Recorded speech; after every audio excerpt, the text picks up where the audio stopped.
This is 10 Questions. I'm Andy Johnson. Mtima Solwazi is the leader of an Islamic organization in Trinidad and Tobago. He served as the coordinator of an event which took place in Warrenville, Cunupia on July 31st, aimed at fostering closer union among Afro and Indo-Islamic organizations in the country. A lot of the discussion focused on the deep roots of Islam among peoples on the African continent, going back centuries. And the event paid tribute to several categories and generations of the Afro-Islamic community in Trinidad and Tobago. It was called Emancipation Through Islam. Mr. Solwazi is our guest on this edition of 10 Questions. Good to have you. Yes, good morning, good morning. Thank you for having me here, and a pleasant good day to your viewers, locally and internationally. All right, well, thanks for agreeing to have this discussion in the, I would say, in the afterglow of that event last Sunday. You have an idea of how many different organizations, how many different Islamic organizations that are existing in Trinidad and Tobago as we speak? Any idea at all? What the size of the community is? Well, we have, so in Trinidad and Tobago, we have some main organizations that you will know of, so like the ASHA, the TML, the TIA. But then you have a lot of other organizations that have that are independent of those three organizations, and there are so many. I don't want to call and then leave out names, but they are scattered all over Trinidad and Tobago, right? Some years ago, because of that proliferation of so many smaller groups, there was an organization called the United Islamic Organization of Trinidad and Tobago, right? And they were an umbrella body for all these smaller groups who are not affiliated with the main bodies, namely ASHA, TML, TIA. But EIO is not actually functioning as it should have, or it should be right now. So the government having these groups operating independently. But there are many, many scattered all over Trinidad and Tobago. As I said, I don't want to set up call names. I mean, leave out some, because I may not know all, but there are a lot. ASHA themselves have over 100 mosques in Trinidad and Tobago, and that's just one organization. Yeah, there were some other sort of establishing points I wanted to get to, but I'll skip that and we could come back to it if time permits. But let me ask, what for you was the significance of this event? So this was a sort of inaugural event. What was the significance of it, and how much hope you think was inspired there based on what I witnessed as a witness to that event last Sunday? Well, first, I want to thank you for being present on Sunday, for accepting our invitation. And as I have probably mentioned at our first interview, when Haji Nizam Mohammed and Wahid Majid approached me, and they have this, but Haji Nizam wanted to do something, right? And as I told him, and I'll say it again here publicly, that African Muslims have always been in the emancipation efforts from ever since. Right? We have organizations and individuals who have participated in and contributed to the emancipation efforts in Trinidad and Tobago. So doing something for African Muslims at emancipation is not a new phenomenon, not a new thing.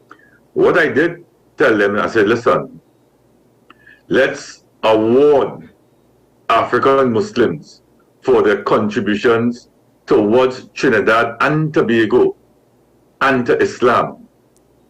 And I would say here to you, Andy, and your viewers, whilst doing the research, you find these Muslims, these Muslims of Afro-Trinidadian, who contributed to this country and to Islam. I really felt a sense of pride and joy. You know, not everyone will agree with this, but when you see yourself, that is how you would view yourself, right?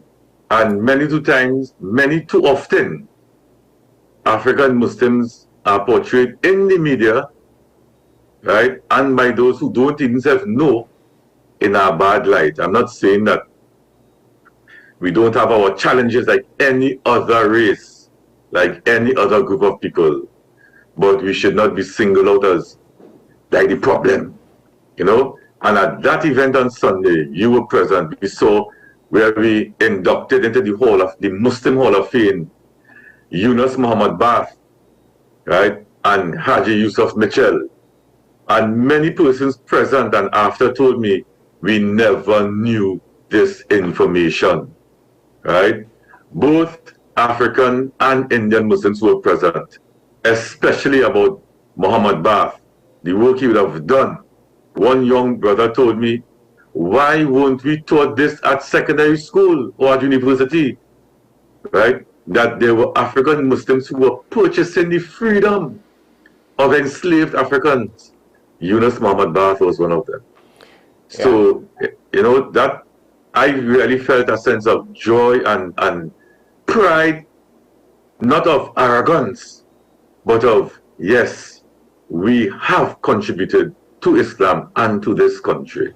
Right. I'm going to go back on, I think it was Bilal Abdullah, when he was speaking, and he made the point that he noticed some things were happening, sort of caused him to do another think, that when emancipation celebrations began to flourish in Trinidad and Tobago, he used the term, was it Orisha? He said that it appeared to be sort of one kind of Afro-Trinidadians who were in the forefront of it, and the same thing that he said with what is it, arrival, it appeared to be a sort of Hindu thing as opposed to others who were meant to benefit from it. Right, so the organization which he represented, the Islamic Resource Society, right, over the past 27 years, have been hosting emancipation lectures and observances just for that same reason, because, as he mentioned, the emancipation celebrations resembles or takes the form of an Orisha celebration, Orisha emancipation.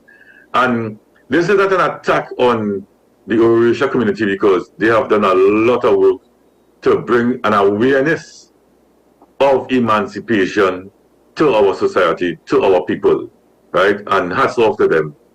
But it is our duty as Muslims to also represent, because Muhammad Yunus Bath, he was a Muslim, right? So the Islamic Resource Society, of which Bilal Abdullah is a member, took that decision to commemorate emancipation over 27 years ago. I think this year was the 27th edition, to infuse into the celebration the African Muslim presence. And for the past 26 years, the same organization have been commemorating Indian Arrival Day, because again, Indian Arrival Day takes on a form of Hindu Arrival Day. And again, this is not an attack on our Hindu brothers and sisters who have done a lot of work to bring an awareness of this event or this time in history to our population. Kudos to them. But the ship they came on, the Fatal Razak, was also donated by Ibrahim, a Muslim. So they also had Muslims who came on the ship. So there was a Muslim presence on the ship, the name of the ship, and the owner of the ship. So the IRS, of which Bilal is a member, took that decision to, hey, let's infuse into this celebration the Muslim presence. Yeah. And that is why I said in my opening, African Muslims have been involved in the emancipation efforts from ever since.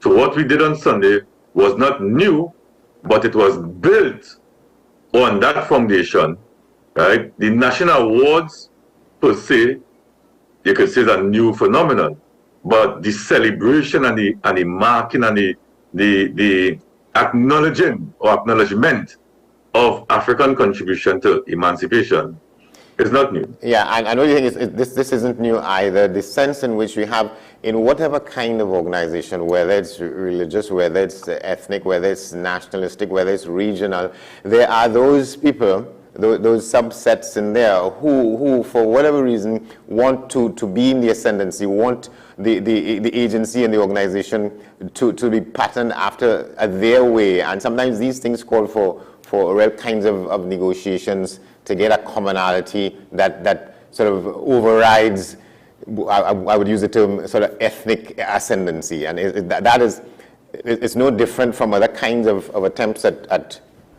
solidarity, right?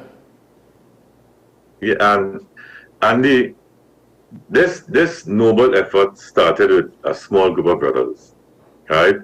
And if we were to measure and assess from the time I received that phone call from Haji Nizam and Wahid on the 9th of June at 1 p.m., the 9th of June at 1 p.m., to when we had the event on the 31st of July at 10 a.m., if we were to assess and critically look at the challenges that we would have faced from that initial phone call to that event, and then you look at what happened on that event, on that day, you would say that it was a success in spite of.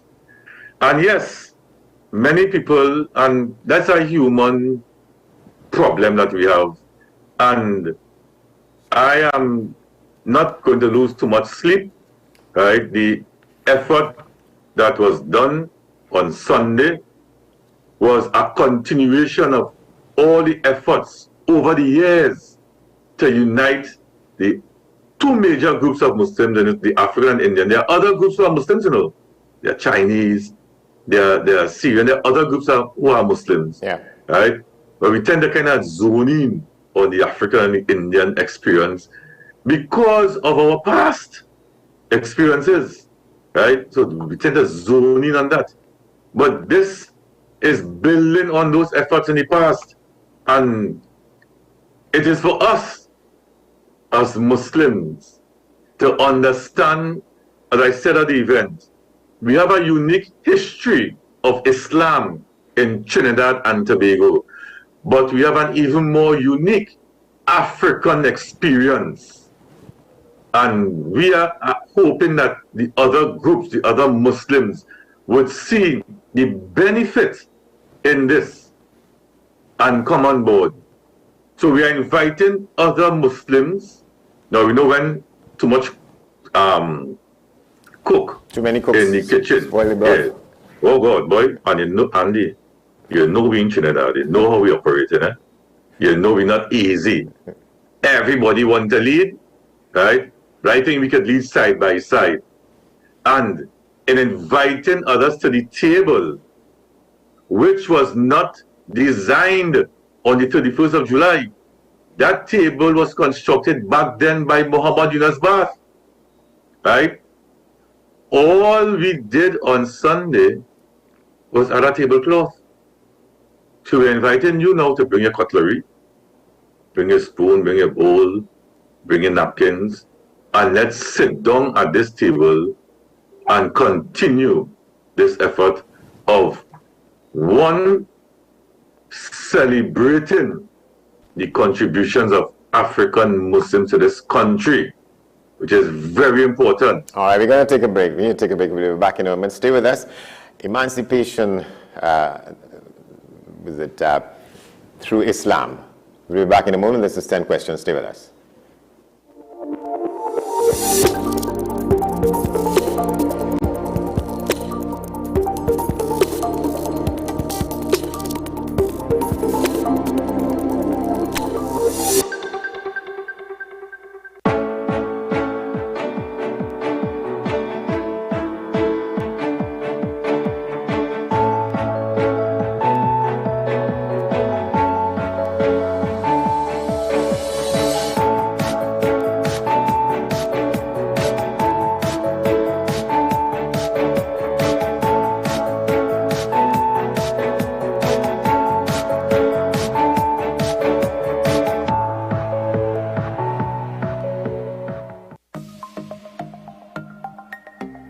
Knowing how to tell authentic is as easy as 1, 2, 3.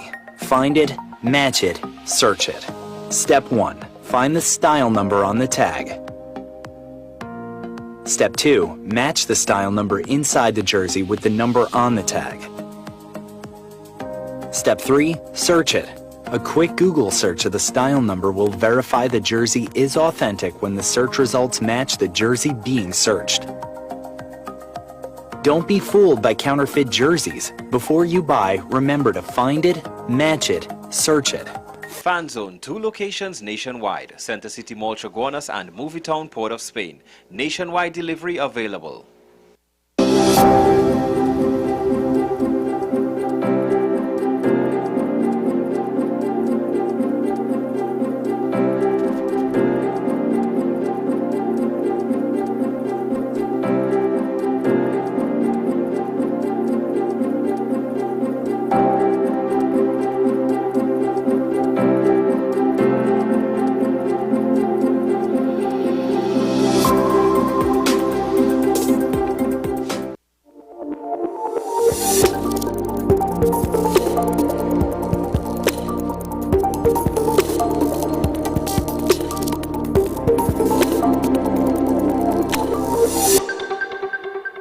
Welcome back to the program.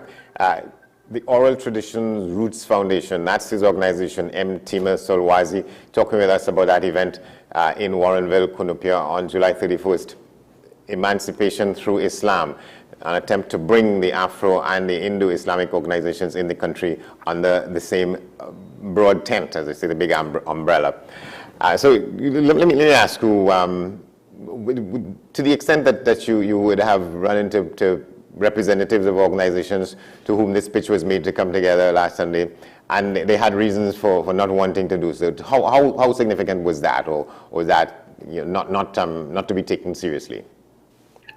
Well, I think any attempt to unify people, and if you have some friction in that process, it should be taken seriously, because persons have their own reasons why, right? And I don't think that because I said no in 2022 means I would say no in 2023, right?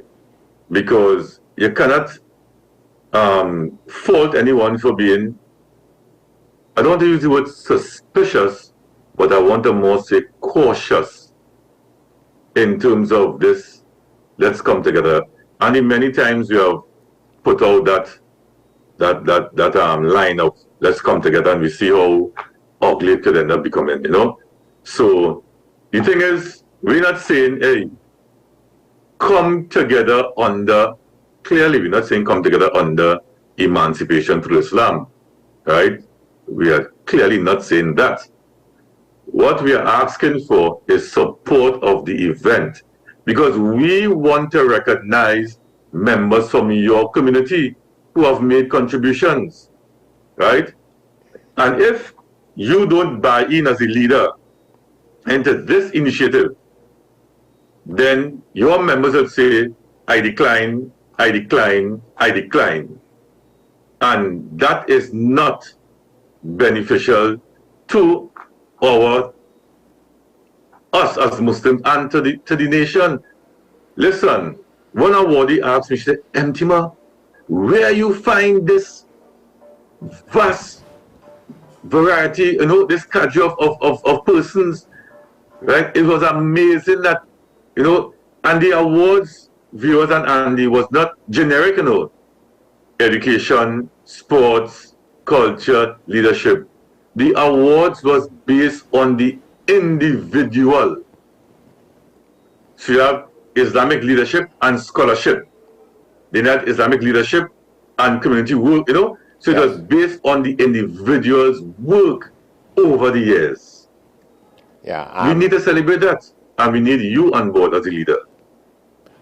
Yeah, and the fact that, so at the event, you all celebrated some of the pioneers, the groundbreakers, and then you had other categories, including what you called the current generation achievers.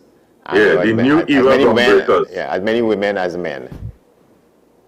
I noticed that. and no, but so we had 3 categories. We had inductees to the Muslim Hall of Fame, right?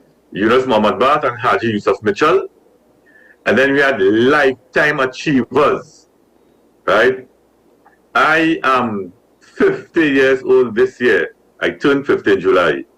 And we awarded someone, Aliasa Abdullah, who embraced Islam in 1970 and has been doing that work ever since.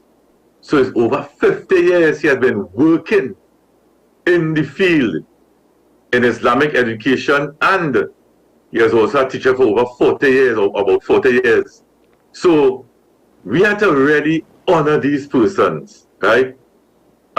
We honored Sister Anissa Abu Bakr, deceased, for Islamic work and national service, right?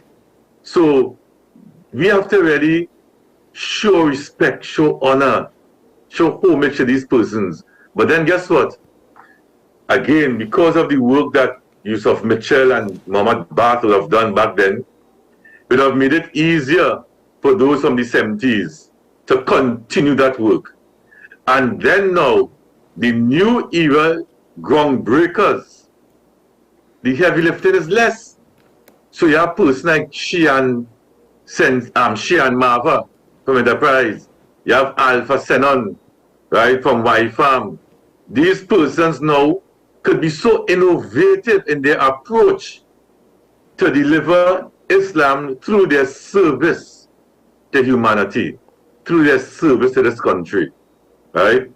So that is the 3 stages, and each builds on the other.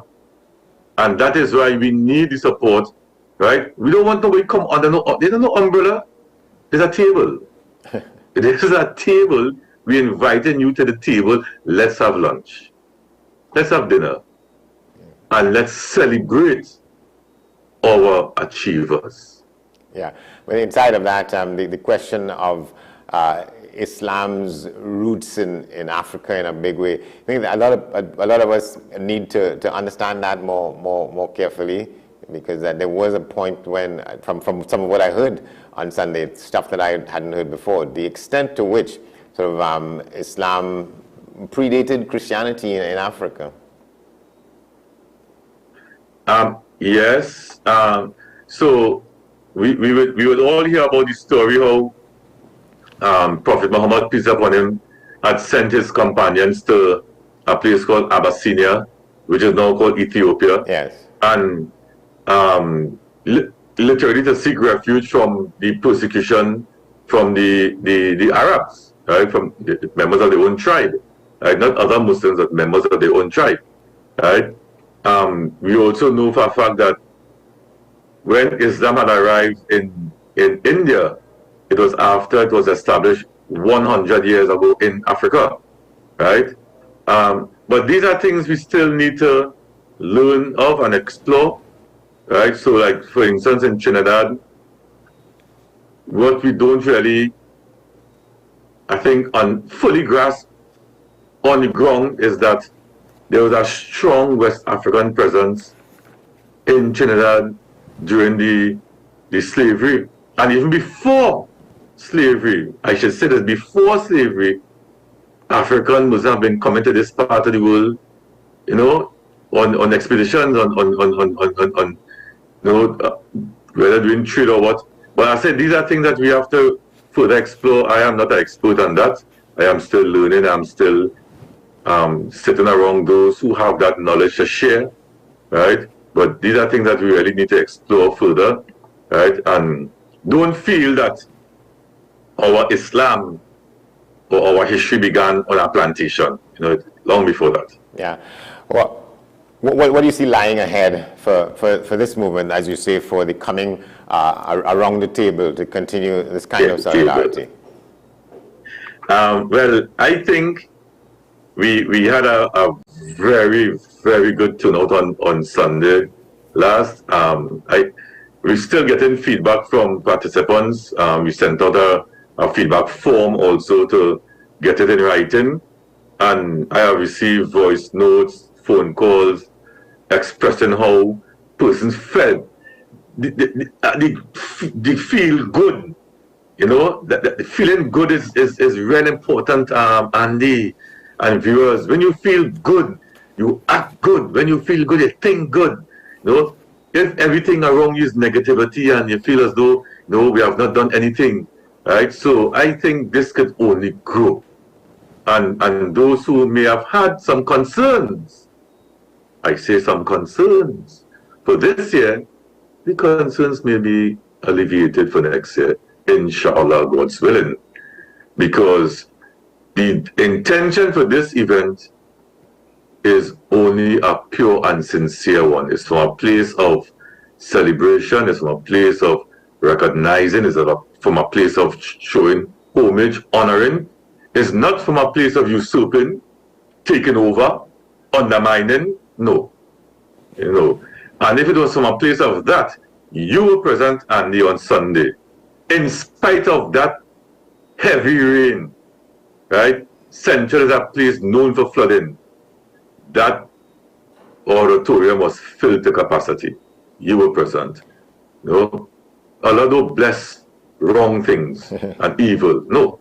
No? Yeah. So I think this thing could only grow and get bigger and serve the purpose that it was intended for. Right. You made a point there that is deeply philosophical. It's not necessarily having to do with ethnicity or religion and so on. But a lot of time I've been struggling to find a way to address it. You just sort of put a nice play on it. This question about feeling good. You know, a lot of times some of us are criticized for doing somebody says, you know, you do something and somebody says he only doing that to make himself feel good. But feeling good is a major motivator against doing wrong. And you find out that if you feel good about yourself, you won't, or better about yourself than you do a lot of times, you won't do things that are disruptive and are dysfunctional.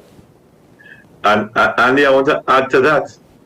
Unfortunately, we have a culture. Now the Honorable Minister Fitzgerald Hines said that in his speech that we are afraid to talk to each other, right? And to add to that even further, we have a culture of, like, we don't see the need to say, Andy, well done. Hey, Andy, good job. You know, why don't we see the need to reward one another? Whether we don't want the other person to feel good, or are we feeling bad that they are feeling good or they are doing good? They're not about puffed up pride as displayed by the devil when Allah told him to bow down to man. They're not about that type of pride, you know. They're about feel, and there's nothing wrong in feeling good. You know, I just be amazed sometimes we walk around the tongue with our face like this, you know, we good morning, and this rough. Now, if your voice heavy like mine, so you might be able to help it, right? But I'm saying, why all our actions and our utterances has to be this kind of aggressive tone, no? Smile. The Professor says smile, like charity, feel good. I think we should be happy that we could feel good. And I'm telling you, Andy, when certain people using certain language and calling, as I said already, right? Big man afraid cockroach, right? And if a cockroach shake flight, we gone. And to be referred to as a cockroach is not a nice thing. Somebody will come to kill you, Andy. If somebody know that we will use a cockroach, I'm coming to kill you. And if you have the artillery and the means to do it, it's sad. So I think it's high time we really put things into perspective, you know. And I am so happy, Andy, and I will say this here, I've got a lot of feedback directly, indirectly, and I'm so happy that the race card was not played, you know. I am so happy that the race card is an easy card to play in this country, was not played, because I think both groups of Muslims saw the importance and the need of this event, right? We had some personal concerns and, you know, I'm not taking part and not accepting such an award and I have to decline because of, and we had that, Andy. But I think that could work itself out as we push towards 2023, inshallah, goes with it. Yeah, because some people would come on board as they think, as the ship moves and so on. But initially, people have initial kind of hesitations and so on. But we have to leave it there, my friend. Thank you very much for talking with us, Mtima. So did we cover 10 questions? I think more than that. But thank you very much. Thank you. All right, Mtima Solwazi. This has been 10 questions. I'm Andy Johnson. Thanks for watching, and we'll see you next time.